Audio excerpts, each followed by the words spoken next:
Hi, Anna. It's good to talk with you again. How has your day been so far? Hi, James. It's been quite good, actually.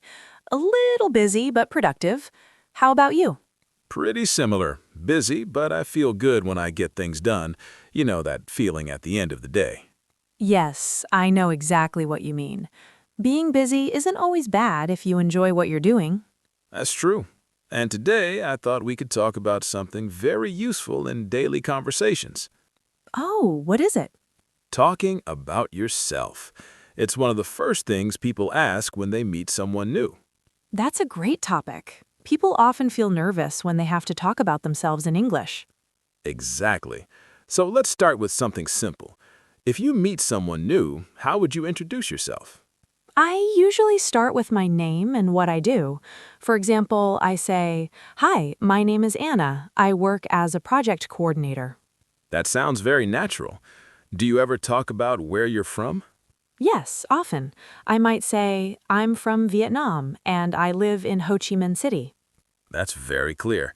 After that, what do people usually ask you? They often ask about my work or my daily life. Sometimes they ask what I like to do in my free time. Let's talk about that. How do you usually describe yourself as a person? That's a good question. I usually say I'm friendly, responsible, and quite organized. Those are great words. Do you think it's important to be honest when talking about yourself? Yes, definitely. I think it's better to be simple and honest rather than trying to sound impressive. I agree. People can feel it when you're being real. Exactly. And you don't need long sentences. Short and clear answers are often better. Let's say someone asks, "What do you do in your free time?" How would you answer? I usually say, in my free time, I like reading, listening to music, and spending time with my family. That sounds very natural. Do you ever talk about your personality? Sometimes, for example, I might say, I'm a calm person, but I like learning new things. That's a nice balance.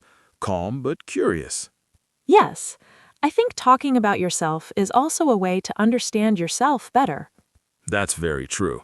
When you describe yourself in words, you start to see who you really are.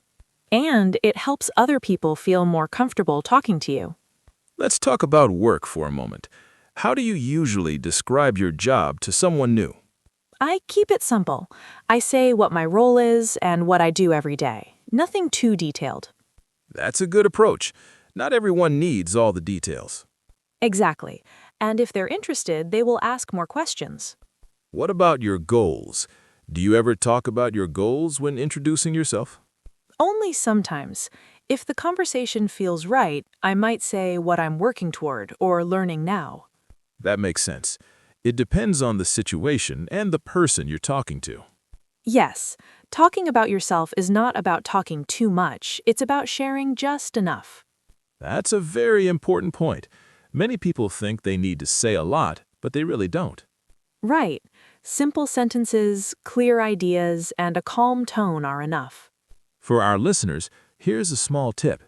Practice talking about yourself out loud. You can practice in front of a mirror or record your voice. Start with your name, your job, and one or two things you like. And remember, it's okay to make mistakes. That's part of learning. Anna, I really enjoyed this conversation today. Me too, James. It's always nice to talk about simple, real-life topics. We hope today's podcast helps you feel more confident talking about yourself in English. Thank you so much for listening and practicing with us. Keep learning, keep practicing, and be yourself. Goodbye, everyone, and see you in the next episode.